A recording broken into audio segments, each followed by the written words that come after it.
Hey guys, some of you would be aware of the Go to Travel campaign in Japan. We spoke about it on previous videos, including one myths about Japan video. The Go to Travel campaign was a program started by the Japanese government to try to encourage domestic tourism this year in Japan, so to try and get people moving around Japan and spending money. So obviously the government have mixed feelings on this topic, as do we, because obviously there's two parts to this story, or two sides to this sword, or however you want to look at it. Is obviously, as far as COVID is concerned, as far as coronavirus is concerned, it's better if everybody just stays home or stays in their own town and doesn't move around. However, obviously the tourism industry has been really suffering. So we have really mixed feelings on this too, because we're involved with various people in the tourism industry, and we know how much they are hurting at the moment. So from their point of view, we'd like to see people moving around spending money, and from their point of view, we thought that the Go to Travel plan was a good idea. So they were subsidising travel by like 35% and giving them all sorts of incentives and vouchers and coupons and all sorts of things to try and encourage people to travel, and it was sort of working. People were making bookings and travelling around a bit more, and as a sort of a side effect of that too, because the government were encouraging people to do that, that sort of gave people the impression that it was safe to move around again, particularly as they also had the Go to Eat campaign at the same time, which is, you might see as we're driving around here, you might see occasional sign mentioning that. We actually did try that too. We didn't make a video about it yet, but we did give it a go. It's extremely complicated. You have to book something online, and then you have to go to some place and have dinner, and then get some receipt from there, and then go back online again, and then you get some points that you can use somewhere else to the same value. And we did do it, and we did actually get some benefit from it, but it's a heck of a lot of faffing around. It really is. You know, it would have been just easier just to send coupons to every household and just let people go and use them as they wanted to, but they made it unnecessarily complicated. But the combination of the Go to Travel campaign and the Go to Eat campaign, which is to encourage people to go out and eat in restaurants, definitely gave the general public the impression that it was safe to do so. So a lot of them did, even if they didn't actually take advantage of the campaigns.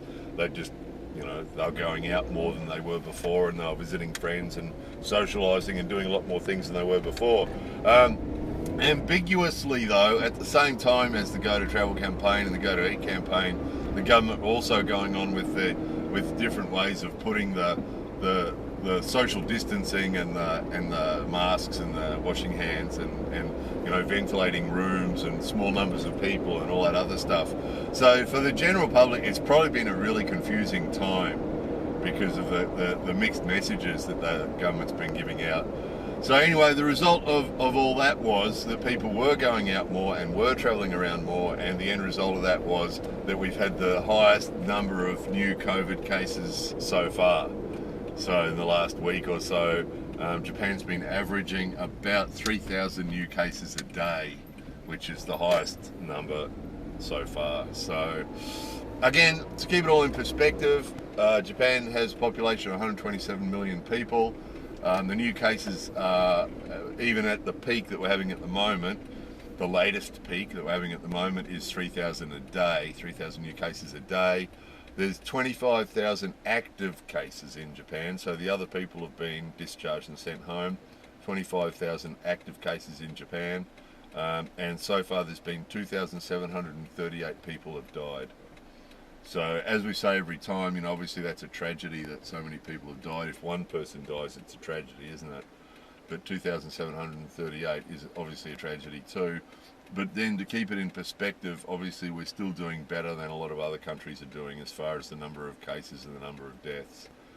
So obviously the government's realised that, okay, the Go to Travel plan was a mistake. Really probably should have just been a bit more patient and waited until, you know, early next year, once the vaccine starts to get put out, because we've been told the first half of next year we'll start to get the vaccine. So, you know, probably they should have waited till then and then done the Go to Travel campaign, which obviously for some businesses would have been too late. For some travel related businesses, tourism related businesses, probably would have been too late, and they probably would have gone broke. But as it turns out, they're probably going to anyway, because what's happened is, because of this big outbreak recently, the government, first of all, they suspended involvement in the Go to Travel campaign from Tokyo and Nagoya, said Aichi. So basically said that anybody in Tokyo or Aichi couldn't use the campaign, and people couldn't use the campaign to travel to those prefectures. And then recently they changed their mind again, and they've suspended the Go to Travel campaign from pretty much now, or maybe next week, until the middle of January. And there's probably a good chance they'll continue to suspend it after that, but we don't know. So again, from a medical point of view, from a healthcare point of view, probably not a bad idea, because it wasn't working. Obviously, from a healthcare point of view, it was obviously having some very bad results.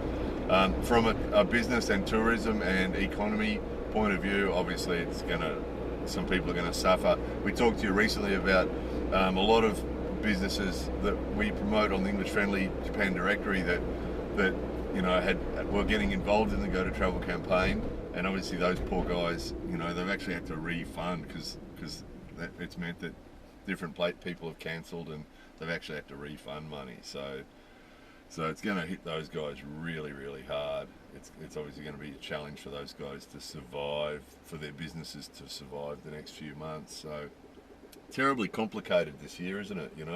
And you sort of feel for the governments in a way that it is hard for them to know that they obviously want to keep the economy going and stop businesses from going broke, but at the same time they don't want people getting sick. So a few more interesting things, perhaps interesting things. One is 3.8 million people have been PCR tested in Japan. The way the system here works, there's been a few myths circulating about that too. The way the system works in Japan is if a doctor thinks you've been exposed, or if a doctor thinks your symptoms are suspicious, you'll get a free PCR test. And we saw some nonsense. There's always nonsense about Japan, sometimes written by people outside Japan, sometimes written by people inside. But there was some nonsense about how much people have to pay for PCR tests in Japan. The reality is that if a doctor thinks you've been exposed or you have suspicious symptoms, you get PCR tested for free, right? That's the truth. The other one is that if you just want a PCR test yourself, just to find out, maybe if you want to travel overseas, or if for some other reason you want a PCR test, the cost until now has been Ichiman Hapsen, which is 18,000 yen, which is about $180, right? That was the myth. These myths always start with a bit of reality. So the reality was, if you decided just off your own, for some reason you wanted a PCR test, it'd cost you $180. That part was true, but of course, like a lot of these myths, the person didn't really understand properly, or I don't know, whatever reason, started to circulate that if you're going to get PCR tested, it's going to cost you $180. It wasn't true. The PCR tests are free if you've been exposed or if you've got symptoms. So, but recently, another company started doing the PCR tests for about $20. So if just for your own interest or you want to get a PCR test, you can get one for $20. So that's an interesting thing. Interesting too, people more informed than us on the topic would be able to have ideas on this, but interesting too, the number of PCR tests has gone through the roof. One thing we're seeing personally is friends and family members suddenly saying to us, we can't see you on the weekend because our friend at work, our co-worker at work has thinks he might have COVID and has to get tested, so we have to stay home until he gets his result. Right, this week this has happened like 4 or 5 times, and then they call us back the next day and say, he got his result back, he's negative. Another one was, my husband's co-worker thinks he might have COVID, so he's had a PCR test, so we can't go anywhere. And then the next day, no, it's okay. And so what's happening is that it's really cold, right? Suddenly the last week the temperatures have dropped down to 0. We've had this big cold front come in from China, and there's snowing and it's cold, and so people are getting colds and flu and temperatures. So one of the little people in our house got sent home from school this week, because her temperature was 37.2 or something. So anything over 37, they send the kids home. And so what's happening is people are getting, as they do every year, they're getting colds and flu, and the symptoms, of course, is coughing and temperatures. And so straight away, it might be COVID, so they're getting COVID tests, which again is a logical thing to do, and if you can get the COVID test for free, a logical thing to do. But what we're seeing is, as a result of that, is a lot of people we know are suddenly getting COVID tests, and so far everyone that we know and the people they know, all the COVID tests are coming back negative. So I saw a graph, and it actually had how many people a day were getting COVID tested. I think it was 2,000 a day or something, and then in the last week it's gone up to 8,000 a day. So obviously that's a result of this, right? All these people turning up at their doctor's clinic with temperatures and coughing, and they're being given COVID tests.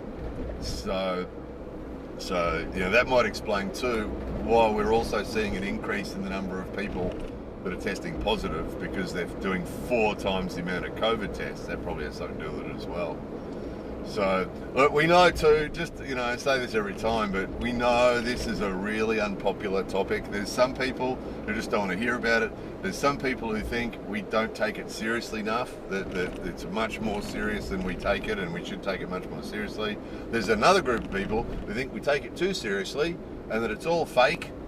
It's all fake, and it's all a conspiracy. All the doctors of the world have conspired together to make up this fake thing, and that it's all fake, and we're stupid for taking it seriously. So you watch the dislikes on this video. Every time we talk about this, loads and loads of people don't like it for all those reasons. We take it too seriously, we don't take it seriously enough, we should take it more seriously, we should take it less seriously. They don't want to hear about it, all that sort of stuff. But as always with all our videos, all we're doing is, all our videos are about Japan, so all we do is we tell you what we see and what we hear in Japan. That's all we're doing. So pretty much covered all that now. That's all that we were going to talk to you about. So yeah, the go to travel thing. Again, that myth has got out that some people from other countries think that's have been telling other people that means that people from other countries can come visit Japan and the Japanese government are going to subsidise it. That wasn't what it was meant to be. It was supposed to be for the domestic travel thing. So yeah, they're just going to hit that on the head for now, and everybody's just going to stay home and be careful and wait till it passes, which it will. We're supposed to start getting our vaccines. The Japanese government are always slow to react, so we're sort of looking on jealously as other countries get their vaccines, and we were told that they'd start handing them out here or start giving them from January, but there hasn't been much talk about it recently, so not quite sure. One of our Japanese friends suggested they're watching to see if there's any side effects from the vaccine. So who knows what they're waiting for, but they're waiting. Again, we also know there's a bunch of people who don't take the vaccine. We know that as well. That's up to those people. Our thinking on that is, if people don't want to take it, they shouldn't have to take it. If they don't want to take it, that's up to them, All the more for everybody else. Vaccinate all the people who want to be vaccinated, and don't worry about the people who don't want to be. And that's just the uninformed opinion. Uninformed opinions on this topic do seem to abound, don't they? The doctors and the specialists don't seem to get listened to terribly much, do they? Anyway, there it was. But look, bottom line is, things are pretty normal in Japan. They really are. You'll see people coming past, one person in a car with a mask on. They love the masks here. We've talked about this before too, The people here love the masks. Every winter people wear masks anyway. They love it, and there's a lot of people here who just love the anonymity of getting around with masks on. They love it. I mean, before COVID even happened, every year there's people walk around. There's some people we know walk around all year wearing masks. And nobody sort of questions it. Nobody asks why they're wearing a mask, because people wear it for allergies, and they wear it for colds, and they wear it just for social awkwardness, to help avoid social awkwardness. They get around in their masks, and nobody says, why are you wearing a mask? Because it's just so commonplace here. No one thinks about it. So now with COVID on, you can wear your mask for whatever reason you want to, and people will think you're being a responsible citizen. So it's sort of like a bonus, isn't it, for those people? So again, side effect of that is our low statistics compared to some other countries. You know, wearing masks, washing hands, and not touching each other is what Japanese people do anyway. So for that reason, we're not, our day-to-day lives aren't terribly much affected. Our working lives are, and our income is, and we won't get into that again because it's just too damn depressing. Needless, just enough to say, oh look, just yes, the corkboard, yeah, is covered in bills. It really is, and it is a terrible situation. But just to those people on Patreon who have stepped up and have been supporting us, thank you so much, because your physical support with your actual real financial support for the channel is really, really appreciated. But on top of that too, just that gesture itself, what that means, really helps balance out so much other bullshit. It really does. So much negativity and stress and hassle this year, and so much of that is just balanced out by you 212 people and your actions. You know, it really does, you know, physically, practically, financially make a big difference, obviously, to us to be able to continue to do this channel. But more than that, it's just that gesture, what that gesture means, that kindness. It really is touching. You know, last time we talked about this and some more people stepped up, it was like, you guys are amazing. We had a whole bunch of people step up directly, not through Patreon, but through PayPal, and just here want to support the channel, want to support what you're doing. And just that, geez, that counts a lot. You know, when you're sort of struggling, you know, it gets a bit demoralizing and stuff. That's so good for morale and for paying bills, but really, really good for morale. It's like, you know, look at these guys. Because kind words are great, but actual actions carry so much more weight. It's like, yeah, this person's not just saying a couple of kind words and moving on. This person's taken the time and the effort and the generosity to actually physically do something. Now that's touching stuff that you guys, you 212 guys, balance out for all the other stuff. You really do. You really do. It just makes such a difference, and we really, really appreciate it. Thank you so much. Can't thank you enough. Anyway, wasn't going to talk about that this time. Wasn't on the list at all. It just slipped out. So thank you. Thank you. Thank you. Anyway, got to go. Off to the dojo. Get some exercise. More videos coming soon.